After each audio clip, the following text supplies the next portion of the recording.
Alors, je vous propose dans cette vidéo un petit entraînement du jour. Donc, on a le petit visuel qui apparaît. Et ce qu'on va faire, c'est qu'on va essayer de reproduire, alors pas forcément dans l'exactitude, mais on va s'entraîner à faire ça. Moi, ce que j'aime bien faire déjà, dans un premier temps, c'est marquer en fait la feuille et me dire, je vais mettre de façon assez, on va dire, légère, ce que je suis en train de voir. Donc là, je le fais grossièrement. C'est un exercice, donc je ne vais pas me prendre la tête aller chercher quelque chose d'assez parfait. Par contre, je vais garder ce mouvement en étant très léger dès le départ et j'observe aussi en même temps. Dès que je vois que ma forme elle est bien, je commence à l'appuyer. Donc passez pas trop de temps en fait à faire cette forme là, parce que le but ça va être de donner cette notion de volume euh, ou donner l'information en fait exacte entre ce que je suis en train de faire en 2D et essayer de le reproduire un petit peu en 3D. Donc là, ici je suis là, après je vais m'amuser donc à tracer mon dessin. Donc un petit dessin comme ça en entraînement, ça prend, on va dire, ça prend un petit quart d'heure. Il ne faut pas passer trop de temps dessus. On va dire, je suis comme ça. Ici, j'ai un troisième élément qui est ici, et après j'en ai un autre là. Voilà. Donc là, le but dans un premier temps, c'est que j'ai déjà posé ma forme. Premier point, on pose son crayonné, on pose sa forme. Deuxième élément qui va être important, ça va être de, pour moi, poser en fait ce que je vois de foncé. Donc je vais poser mon noir.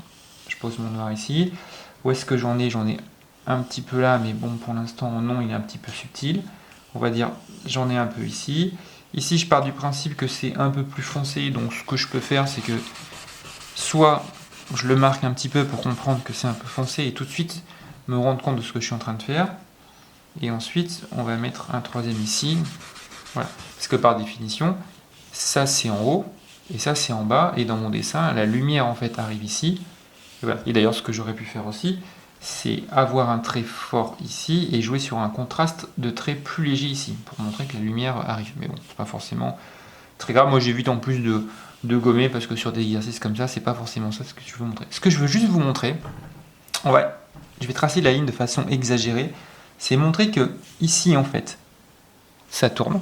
Regardez, ici ça tourne. Ici, on va dire que ça, c'est creux. Ici, ça tourne. Ici, ça tourne. Ici, on va voir aussi que c'est pour moi légèrement plat. Et là, ça tourne un peu. Donc, un premier élément qui va être intéressant dans cet exercice, c'est de vous amuser à poser un repère. Donc là, ici, donc, ben, je le trace un peu. Là, on va dire que c'est plat. Ici, du coup, ça tourne. Donc, ben, pour le coup, je tourne. Ici, on va dire que ça tourne aussi. Hop. Ici, comment c'est fait? Alors, moi j'aurais tendance à dire que c'est comme ça. Voilà. Et ici, on va dire que c'est comme ça. Donc, déjà, ces traits-là va vous permettre de vous montrer en fait le petit indicateur en vous disant volume, ici ça redescend, ici ça tourne, ici ça tourne, ici... Alors c'est vrai que j'ai un peu du mal à capter la forme, mais bon, je pense que ça tourne comme ça. Donc même, on aurait même pu dire que ça tourne un peu comme ça. Et voilà, donc déjà on pose ces indicateurs. Après, ce qu'on peut faire, c'est que il y a plus ou moins deux façons de faire en fait. On peut continuer à faire tout le restant en étant très léger. Hein. Donc là, regardez, le mouvement, il est que je pars d'un point, je monte très légèrement et je tourne. Je pars d'un point, je tourne. Hop. Où est-ce que je suis que je me plante pas? Donc en fait, mon mouvement, c'est que je pars d'ici. Donc là, par exemple, je vais aller là. Je vais montrer que ça tourne comme ça. Donc, première façon de faire. Ce que j'aime bien faire aussi pour me rendre compte que c'est un volume, des fois je déborde un peu. Je déborde, je tourne et je viens chercher. J'exagère un peu le mouvement pour montrer en fait qu'il y a un sens de volume. Donc là après je le fais ici. Là du coup je vais changer, je vais peut-être me mettre comme ça. Attendez, hop, je regarde. Non, ouais, comme ça. Donc en fait je montre un petit peu le mouvement. Je peux m'amuser à le faire un peu partout. Je peux après m'amuser à le refaire ici, ici, ici par exemple, ici. Ici, alors ce trait est faux, je ne l'efface pas, mais il est faux. Là, en fait, je vais retourner. Voilà. Donc là, je peux être de façon assez léger, comme j'ai déjà mis un indicateur, de montrer en fait qu'il y a le sens du volume et que je tourne. Donc, donc ça, c'est une première approche. Et puis après, pardon, je ne l'ai pas fait, mais ici, du coup, on a bien compris que je descends comme une piscine en fait. Je descends et je monte. Je descends et je monte. Lui, j'ai loupé, vous voyez. Hop, voilà. Lui aussi. Donc là, on a déjà un premier élément. L'autre point aussi qui peut être aussi intéressant, c'est de venir mettre en fait du pigment, enfin de la matière. J'exagère un mouvement, je vais faire comme ça. Je prends soit un petit mouchoir, ou soit je prends en fait ça. Et là, je vais, écoutez bien le terme, je vais sculpter. Je ne sais pas si on voit bien le mouvement de ma main. Je vais le faire de façon très souple, c'est-à-dire que je tourne. Je vais vous montrer après le mouvement. Donc là, je regarde plus mon dessin que le visuel. Et donc le mouvement, il est que je tourne comme ça en fait. C'est-à-dire que je monte, je tourne. Je sculpte comme si en fait je sculpte ma feuille. Comme si je voyais en fait comme si j'avais vraiment la vraie forme en fait devant moi. Donc là je reviens un peu sur le dessin, je sculpte comme ça.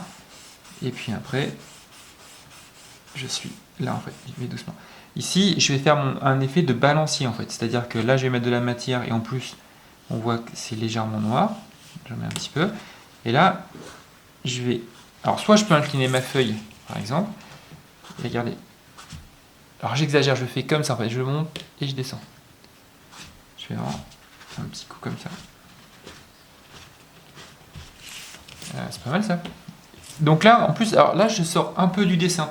Je suis pas exactement comme dans le dessin, mais c'est pas grave, parce qu'au final, je prends un peu du plaisir à ce que je fais. Donc, je suis pas obligé de respecter 100% la photo, à vrai dire, je m'en fiche. Parce que là, je suis dans le fait de voir le visuel et après essayer de comprendre ce que je suis en train de faire. C'est-à-dire que j'essaie de me reproduire en fait l'objet en fait et le volume dans ma tête. Donc je sors un petit peu du cadre du dessin, de la photo, pour essayer d'arriver à faire quelque chose. Là, ce que je peux voir aussi, après on est dans la subtilité et dans le sens de l'observation. Je vais m'apercevoir que là, pour le coup, dans le dessin, c'est toute la même couleur, mais moi du coup j'aime bien en fait comme ça. J'aime bien garder ce petit dégradé de blanc. Alors on peut dire que c'est pas forcément logique, si la lumière arrive ici, là on va être légèrement, on peut avoir une ombre en fait ici. Alors je peux quand même la faire si vraiment je vais être dans quelque chose d'assez logique, mais moi j'aime bien cet élément là. Donc ce qu'il faut retenir en fin de compte, c'est le fait de se dire je peux mettre un indicateur, je suis pas obligé de le mettre, parce qu'en fait l'indicateur dans mon dessin, comme je mets ici, au final, on peut se dire au final sert de trait. Moi, je l'ai juste mis pour vous se rendre compte que il faut montrer en fait le volume, ça tourne, hop, là ça tourne, après on va là, etc. L'autre point aussi qui va être important pour donner effectivement cette notion de volume, c'est de comprendre effectivement la lumière en disant là j'ai la lumière, donc là je suis plus clair. Ici, je vous l'ai expliqué en fait tout à l'heure, là du coup j'ai une petite ombre, donc je peux mettre du pigment, enfin de la matière ici, et venir, au final, un terme assez simple, c'est noircir un peu. Mais attention, là on est légèrement bleuté. Après, du coup, ici j'en ai un peu plus, alors j'exagère un peu, j'en ai un peu plus ici, par exemple, qui fait qu'on peut avoir en fait une sorte de onde portée où on a un rebond en fait entre la lumière arrive ici, elle rebondit, là elle est plus ou moins là on est légèrement éclairé, puis là on va être un peu plus fort. Mais attention, là j'ai fait une petite erreur, c'est que, regardez, j'ai creusé en fait fort pour montrer du pigment, pour vous voyez bien la caméra, mais en fait en creusant fort, je fais un léger trou en fait. Donc c'est pas forcément le but.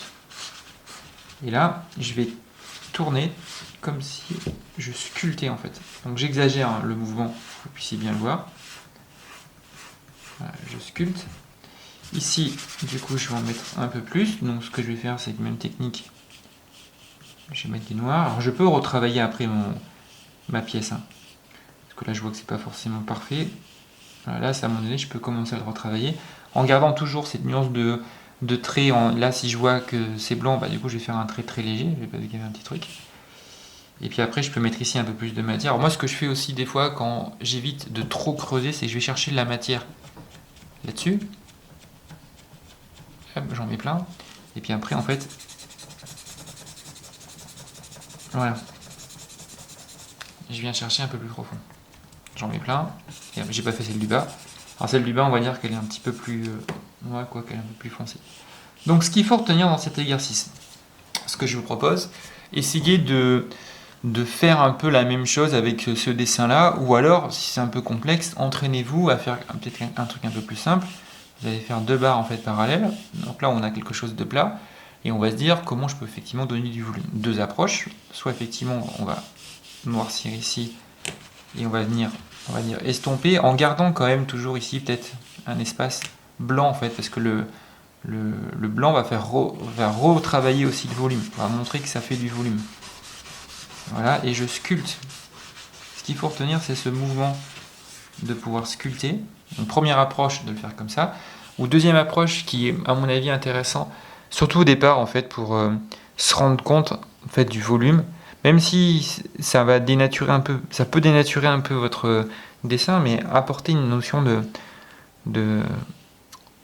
d'éducation, d'information en fait. Voilà. Et là je fais des traits. Alors attention, on fait pas ça. Hein. Ça marche pas, hein, c'est plein. Vraiment, on monte. Alors le mouvement, c'est que moi j'aime bien se faire ça. Je fais un trait très léger, mais en fait je marque pas la feuille au final. Et là je monte, et là je descends. Parce que du coup, comme il y a l'ombre, je vais faire une pierre de coups. Je monte et je descends.